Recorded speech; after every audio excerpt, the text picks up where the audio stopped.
Assalamualaikum warahmatullahi wabarakatuh. Topik yang kita bahas kali ini adalah tentang laju reaksi. Bicara tentang laju reaksi, reaksi itu ada yang berlangsung lambat, ada yang berlangsung secara sedang, dan ada reaksi yang berlangsung secara cepat. Apa contohnya reaksi-reaksi di sekitar kita yang berlangsung secara lambat? Misalnya korosi atau terjadinya perkaratan dari besi yang berlangsung secara sedang, misalnya reaksi pembakaran. Ada juga reaksi yang berlangsung secara cepat. Contohnya adalah yang terjadi pada kembang api. Serta juga ada reaksi-reaksi tertentu yang bisa berlangsung secara cepat, sedang, dan lambat. Contoh yang lain adalah peluruhan zat radioaktif. Untuk peluruhan radioaktif dimulai dari yang sangat cepat misalnya sampai pada peluruhan yang sangat lambat, mungkin bisa 10 pangkat 12 tahun misal. Nah, apa yang mempengaruhinya? Tentunya ini adalah tergantung kepada zatnya. Sekarang kita akan coba untuk menjelaskan apa sih sebenarnya laju reaksi. Ini ada grafiknya, bisa dilihat. Ini adalah A dari sini, ya. Ini adalah B. Reaksinya adalah dari A ke B. Bagaimana menjelaskan laju reaksi? Laju reaksi itu kita bisa jelaskan dari A dan dari B. Sekarang kita perhatikan. Kalau kita lihat, misalnya di sini, titik A. Misalnya ini adalah A1. Ini adalah misalnya pada titik A2. Apa yang kita bisa lihat?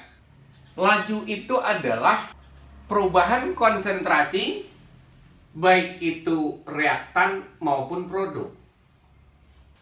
Lajunya apabila kita tinjau dari A, kita misalkan pada titik A1 di sini, ini adalah A2. Tentunya laju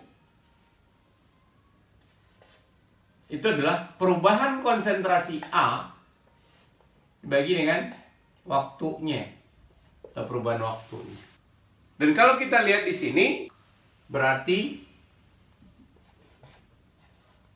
A2 kurang A1. Ini A2 kurang A1 dibagi dengan delta T. Ingat, yang perlu diperhatikan di sini adalah bahwa laju itu mesti bertanda positif. Dan kalau kita perhatikan di sini, tentunya ya, pada titik A2 konsentrasinya, ini adalah konsentrasi, ini adalah waktu. Kita bisa lihat bahwa konsentrasinya awalnya besar sampai di A2, berarti dia makin kecil. Maka dengan demikian, pada titik A2 ini lebih kecil dibandingkan dengan yang awal. Makanya di sini, agar lajunya berharga positif, maka diberikan tanda negatif di awal. Dengan demikian, ya, berarti ini adalah minus delta A per delta T. Laju ini juga bisa kita lihat dari B. Bagaimana lajunya dari segi B? Tentunya adalah delta B, konsentrasi B per delta T. Nah, kalau kita tadi juga misalkan di sini, ya, ini misalnya B1, ini pada titik ini dia adalah B2. Kita lihat di sini, tentu adalah B2 kurang B1.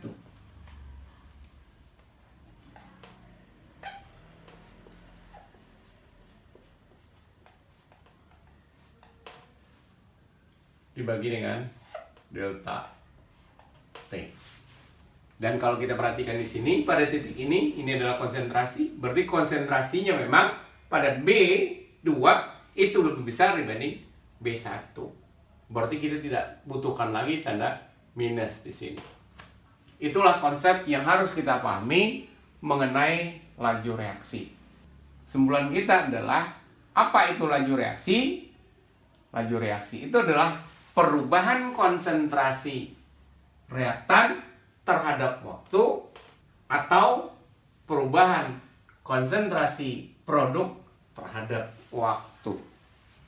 Perhatikan reaksi berikut. Ini ada reaksi umum. A bereaksi dengan B, hasilnya adalah C dan D.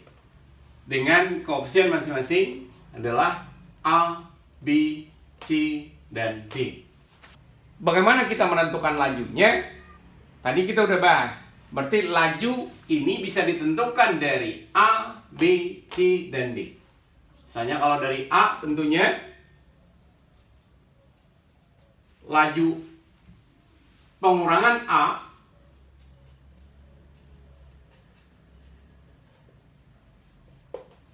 bisa kita lihat, berarti delta konsentrasi A dibagi dengan perubahan waktu. Ingat, karena di sini konsentrasi A berkurang, yang awalnya besar menjadi lebih kecil, makanya harus ada tanda minus di depannya. Selanjutnya, laju pengurangan B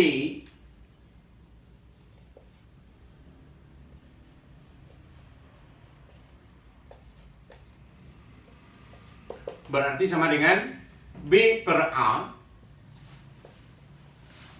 kali laju berkurangnya A. Kemudian dari segi C juga bisa kita lihat, berarti laju pertambahan C berarti C per A kali laju berkurangnya A.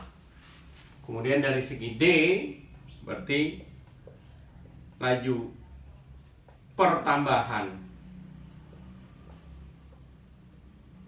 D itu sama dengan D per A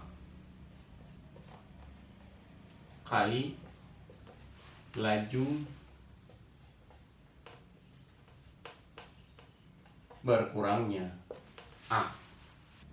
Jadi dengan demikian, maka lajunya bisa kita tulis dengan delta A per delta T minus sama dengan terhadap B min B per A kali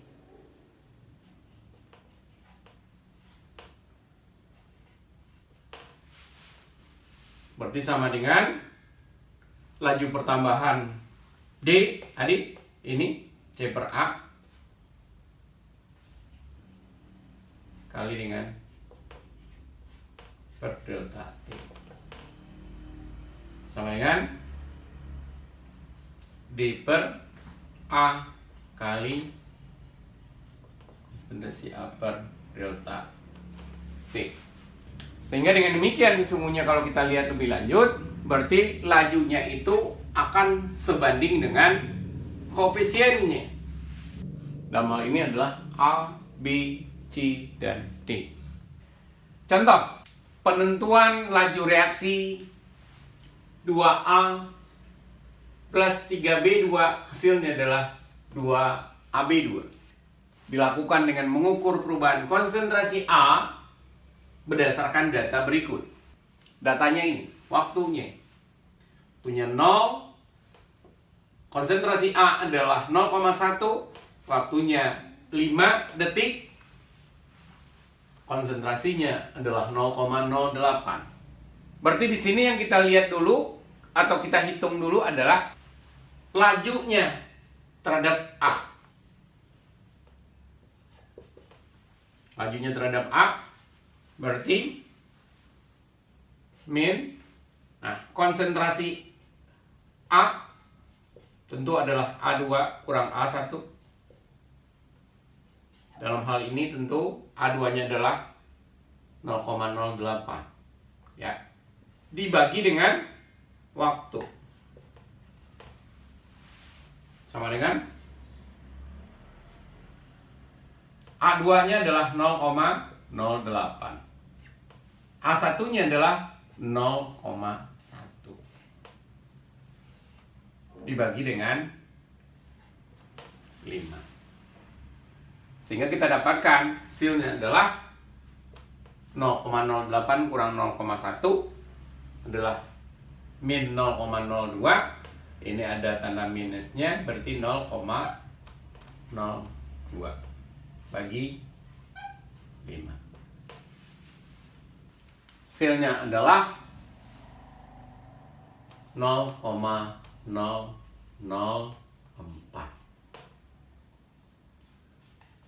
molar per detik. Tahu kalau mau kita bikin dengan ulangan berpangkat, berarti 4 kali 10 pangkat min 3 molar per detik. Dengan demikian, lajunya adalah untuk gas ini, kalau dihitung dari A, berarti laju A itu adalah 4 kali 10 pangkat min 3 molar per detik. Bagaimana halnya dengan yang berikutnya? Lajunya terhadap pembentukan gas AB2, kita lihat di sini B2. Perhatikan koefisiennya. Koefisiennya adalah sama-sama 2. Berarti dalam hal ini kita lihat laju pembentukan gas AB2 berarti kita lihat koefisiennya di sini adalah 2 dibagi dengan koefisien yang sudah kita ketahui ini adalah A juga 2 dikali dengan laju dari A. Berarti 4 kali 10 pangkat min 3 molar per detik. Dengan demikian berarti 4 kali 10 pangkat min 3 molar per detik. Berarti lajunya adalah sama. Karena memang kalau kita perhatikan koefisiennya juga sama. Contoh berikut. Pengurangan gas NO2 berdasarkan reaksi berikut. NO2 terurai menjadi NO dan O2. Yang pertama, tulislah pernyataan laju berdasarkan pada NO2, NO dan O2. Maka seperti yang tadi kita udah bahas bahwa laju itu bisa dinyatakan dengan baik itu reaktan maupun produknya. Kalau terhadap NO2 berarti lajunya itu adalah min konsentrasi NO2 perubahannya dibagi dengan delta T. Ini untuk reaktan. Jadi harus ada tanda minusnya. Sementara terhadap NO, lajunya bisa dinyatakan dengan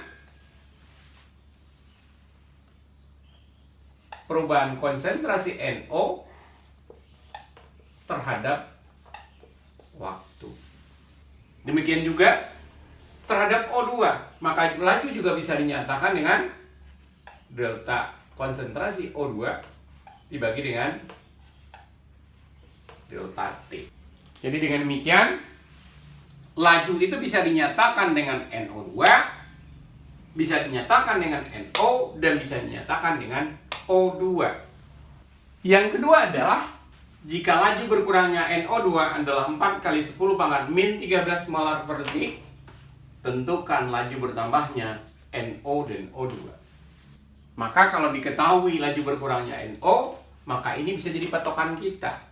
Dengan demikian, laju bertambahnya NO itu adalah tentu akan sama dengan koefisiennya 2/2 dikali dengan 4 kali 10 pangkat min 13 molar per detik. Dengan cara yang sama kita akan dapatkan laju bertambahnya O2 sama dengan koefisiennya di sini adalah 1/2 dikali dengan yang diketahui di sini 4 kali 10 pangkat min 13 molar per detik. Dengan demikian lajunya berturut-turut kalau kita lihat di sini untuk NO2 adalah 4 kali 10 pangkat min 13, kemudian NO itu adalah 4 kali 10 pangkat min 13, sedangkan untuk O2 setengah kali 4 kali 10 pangkat min 13. Kita kalau mau disederhanakan berarti 2 kali 10 pangkat min 13. Dan kalau kita perhatikan lajunya itu kalau kita lihat berarti di sini perbandingannya 4 kali 10 pangkat min 13 berbanding 4 kali 10 pangkat min 13 banding 2 kali 10 pangkat min 13. Artinya lajunya juga akan sebanding dengan koefisiennya. Teori tumbukan. Perhatikan reaksi A dan D. Hasilnya nanti adalah C dan D. Suatu reaksi kimia itu dapat berlangsung jika interaksi antar partikel-partikel dari reaksi itu terjadi dengan tumbukan yang efektif. Sehingga nanti baru akan menghasilkan zat baru. Akan tetapi, tidak semua tumbukan itu akan menghasilkan zat baru. Nah, yang mana yang menghasilkan zat baru? Yang menghasilkan zat baru itu adalah nanti harus tumbukannya itu efektif. Selain tumbukan yang efektif, hal lain yang mempengaruhi adalah energi yang mencukupi. Kalau kita perhatikan, ini adalah reaksinya A dan B seperti ini. Ini adalah energi potensial. Ini adalah reaksinya.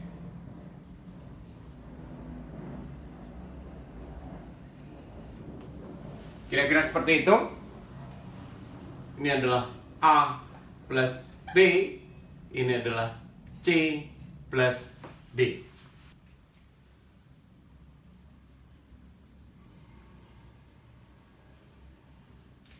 Nah, inilah yang disebut dengan energi aktivasi. Sedangkan ini nanti adalah setelah bereaksi. Nah, nanti ini kan ada delta H-nya. Apa itu energi aktivasi? Energi aktivasi itu adalah energi minimum yang diperlukan agar molekul reaksi ini bisa menghasilkan hasil reaksi. Nah, nanti jika energi aktivasi ini jauh lebih besar dari energi kinetik rata-rata dari molekul, maka reaksi itu akan berjalan lambat. Namun, jika energi aktivasi itu lebih kecil dari energi kinetik rata-rata, maka reaksi akan lebih cepat terjadi. Jadi dalam hal ini kalau kita lihat molekul A dan B itu awalnya tetap sudah memiliki energi tertentu. Dalam hal ini, mungkin di sini lebih kurang. Nah, agar terbentuk C dan D, maka dibutuhkan sejumlah energi itu tadi, yang disebut dengan energi aktivasi. Maka dibutuhkan energi aktivasi ini agar A dan B bisa bereaksi untuk menghasilkan C dan D.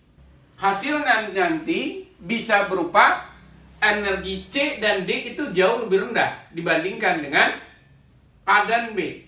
Nah, ini akan menghasilkan sejumlah energi. Dan ini biasanya reaksinya adalah berupa eksoterm. Reaksi eksoterm itu dipelajari pada materi sebelumnya pada termokimia. Selanjutnya adalah faktor yang mempengaruhi laju reaksi. Yang pertama di sini adalah konsentrasi. Kita lihat reaksi berikut. Mg ditambah dengan HCl, hasilnya adalah MgCl2 dan gas H2. Berdasarkan hasil percobaan, tabung 1, pita logamnya Mg dalam hal ini 5 cm, sama semua. Apa yang dibedakan? Yang dibedakan adalah HCl-nya. Konsentrasinya yang pertama adalah 1 molar, yang kedua adalah 2 molar, yang ketiga adalah 3 molar. Apa yang bisa kita lihat di sini bahwa yang berbeda di sini adalah konsentrasi HCl-nya. Di mana pada konsentrasi 1 molar di sini waktu yang dibutuhkan adalah 30 detik. Ketika konsentrasi ditingkatkan menjadi 2 molar, waktunya 15 detik, berarti lebih cepat. Sedangkan konsentrasinya ditingkatkan menjadi 3 molar, waktunya lebih cepat lagi, yaitu 10 detik. Apa kesimpulan kita? Berarti yang bisa kita simpulkan adalah bahwa semakin besarnya konsentrasi, maka lajunya juga akan semakin cepat. Bagaimana kita menjelaskan itu? Tentunya zat yang memiliki konsentrasi yang lebih besar itu memiliki jumlah partikel yang lebih banyak. Sehingga dengan demikian, dengan jumlah partikel yang lebih banyak, kemungkinan terjadinya tumbukan dengan Mg itu juga akan semakin besar. Dengan demikian, kemungkinan terjadinya tumbukan yang efektif pun juga akan makin besar.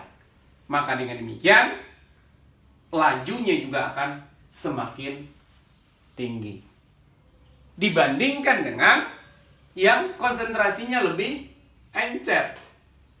Dengan demikian, maka kita simpulkan bahwa konsentrasi yang lebih tinggi itu akan menyebabkan kemungkinan terjadi reaksinya juga akan lebih besar dibandingkan dengan konsentrasi yang lebih rendah. Dapat kita simpulkan, semakin besar konsentrasi, maka lajunya juga akan semakin besar.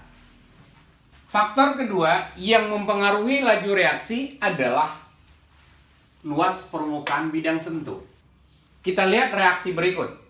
Kalsium karbonat direaksikan dengan HCl, hasilnya adalah kalsium klorida ditambah dengan air dan CO2. Ini adalah data hasil percobaan. Ini percobaan pertama, kedua, dan ketiga. Kalsium karbonat ada dalam 3 bentuk, yaitu bentuk serbuk, butiran, berarti lebih kasar, dan kepingan, lebih kasar lagi. Sementara HCl-nya kita buat dengan konsentrasi yang sama, 2 molar semuanya. Apa yang kita bisa lihat? Kita perhatikan di sini, ternyata serbuk itu waktu yang dibutuhkan 5 menit. Sedangkan dalam bentuk butiran, waktu yang dibutuhkan bereaksi 15 menit. Sedangkan kepingan, waktu yang dibutuhkan bereaksinya adalah 39 menit. Apa yang bisa kita simpulkan? Berarti dalam bentuk serbuk itu dia laju reaksinya lebih cepat karena dia hanya butuh waktu 5 menit. Sedangkan yang kepingan itu adalah yang paling lama, yaitu 39 menit. Karena memang luas permukaan dari serbuk itu jauh lebih luas dibandingkan dengan yang butiran dan kepingan. Sehingga dengan demikian, laju reaksinya juga akan makin cepat. Untuk memahami bagaimana melihat luas permukaan, kita lihatkan contoh dari benda ini. Kebetulan ini adalah berupa buku. Andaikan ini adalah sebuah zat, katakanlah ini adalah kalsium karbonat, kita perhatikan luas permukaannya. Ya, jadi kalau kita perhatikan luas permukaannya berarti sebenarnya adalah yang bagian atas, bagian bawah. Kalau bagian ini misalnya kita abaikan, ya. Sekarang perhatikan, bagaimana kalau ini dibagi 2? Misalnya seperti ini, kita bagi 2. Maka apa yang bisa kita lihat? Tentunya permukaannya, Anda bisa lihat sendiri bahwa permukaannya jelas makin besar atau makin luas. Yang atas, yang bawah, atas, bawah. Dengan catatan seperti tadi, permukaan atau luas ini yang di sini diabaikan. Apalagi kalau misalnya ukurannya lebih diperkecil, seperti yang tadi dalam bentuk serbuk. Nah, kalau dalam bentuk buku ini kita preteli satu persatu. Ini menjadi permukaan lagi, ini menjadi permukaan kemudian lagi, ini jadi permukaan lagi, permukaan lagi. Sehingga apa yang kita bisa lihat bahwa memang kalau ukurannya lebih kecil, luas permukaannya akan lebih luas. Maka dengan demikian, bentuk serbuk itu akan memiliki luas permukaan yang lebih luas dibandingkan dengan bentuk butiran. Demikian juga butiran itu akan lebih luas dibandingkan dengan kepingan. Maka dari itu, untuk yang serbuk itu laju reaksinya lebih cepat dibandingkan dengan yang lainnya. Faktor selanjutnya adalah pengaruh suhu. Nah, kita lihat reaksi berikut. Na2S2O3 tambah HCl. Hasilnya adalah NaCl tambah 2O tambah SO2 dan S. Berdasarkan hasil percobaan, ternyata yang pertama, suhu 27, konsentrasi HCl-nya adalah tetap, sedangkan konsentrasi Na2S2O3-nya itu juga tetap. Yang berbeda di sini adalah suhunya. Kita perhatikan suhunya 27, waktu yang dibutuhkan adalah 18 menit. Sedangkan suhunya ditingkatkan menjadi 37, waktunya setengah kali lipatnya. Berarti kalau kita lihat naik 10, ini menjadi waktunya menjadi setengahnya. Artinya lajunya meningkat 2 kali lipat. Demikian juga kalau yang ini naik 10 lagi, waktunya menjadi setengahnya juga. Maka dengan demikian, kalau kita perhatikan di sini, ada hubungan antara kenaikan suhu dengan waktunya. Naiknya suhu di sini, waktunya makin sedikit atau lajunya makin cepat. Kalau kita rumuskan, sama dengan berarti N kenaikannya, kenaikan dari laju, kemudian T2 kurang T1 dibagi dengan delta T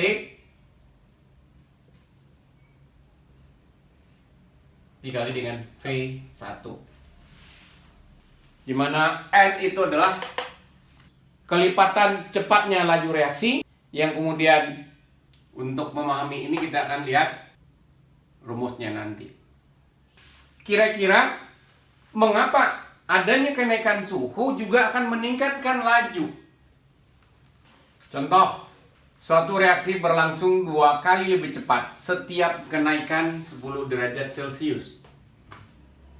Jika pada suhu 20 derajat Celcius lajunya adalah A molar per detik, hitung berapa kali lebih cepat reaksinya pada suhu 50 derajat Celcius. Berarti di sini kalau kita lihat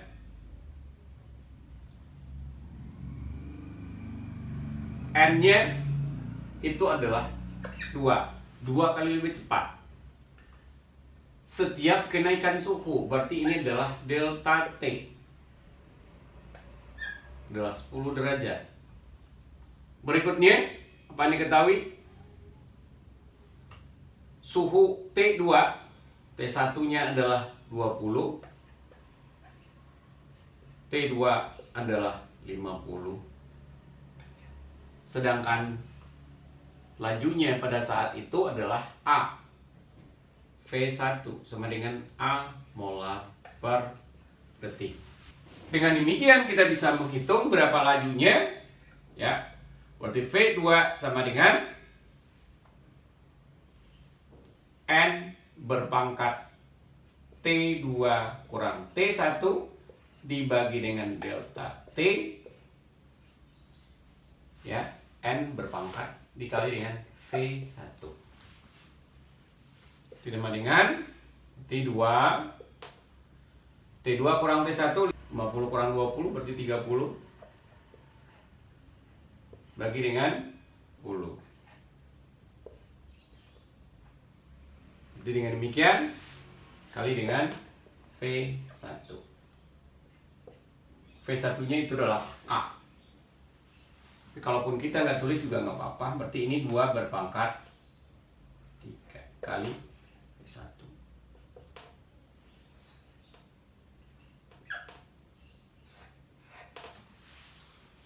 Berarti kalau mau kita hitung berapa kali lebih cepat. Berarti kalau kita lihat berarti di sini adalah 8 kali lebih cepat dibandingkan pada suhu 20 derajat Celcius. Kalau berapakah lajunya saat itu ya tinggal kita kali. Berarti V2-nya itu sama dengan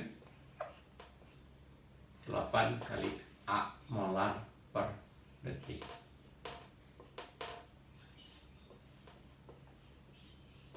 Kira-kira begitu. Faktor keempat yang mempengaruhi laju reaksi adalah katalis. Apa itu katalis? Katalis itu adalah zat yang dapat mempercepat reaksi dengan menurunkan energi aktivasi. Kita perhatikan di sini. Ini adalah energi aktivasi. Ini adalah tanpa katalis.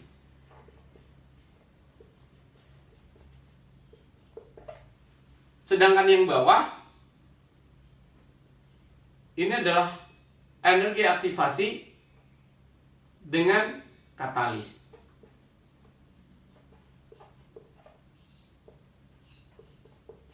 Dapat kita lihat di sini bahwa kalau secara normal tanpa adanya katalis maka energi yang dibutuhkan untuk bereaksi adalah sebesar ini. Tetapi dengan adanya katalis, maka katalis itu akan menurunkan energi aktivasi. Artinya, di sini energi yang dibutuhkan cuma segini, lebih sedikit. Pada reaksi yang memiliki atau dengan menggunakan katalis, maka tumbukan itu akan lebih sering terjadi. Dengan adanya katalis, karena energi yang dibutuhkan itu adalah sedikit, maka cukup banyak senyawa yang mampu melewati energi aktivasi ini. Maka dengan demikian, reaksi ini akan lebih cepat terjadi. Untuk latihan, yang pertama adalah jelaskan pengertian laju berdasarkan pada reaksi berikut. P berubah jadi Q. Anda bisa jelaskan pengertian laju dari segi P dan Q. Yang kedua, dalam ruang 2 liter, 1 mol gas NH3 itu terurai menjadi N2 dan H2. Setelah 10 detik, ternyata gas NH3 yang tersisa adalah 0,6 mol. Tentukan laju penguraian NH3 dan laju pembentukan N2 dan H2. Yang ketiga, tentukan lamanya reaksi pada suhu 75 derajat Celcius. Jika diketahui lama reaksi pada suhu 45 derajat Celcius adalah 48 detik. Dan setiap kenaikan temperatur 10 derajat Celcius, itu laju reaksinya meningkat 2 kali lipat dari yang semula. Yang keempat, sebutkan faktor-faktor yang mempengaruhi laju reaksi dan jelaskan masing-masingnya. Demikianlah yang bisa disampaikan untuk materi kita kali ini. Kita ucapkan hamdalah, alhamdulillahirabbil alamin. Assalamualaikum warahmatullahi wabarakatuh.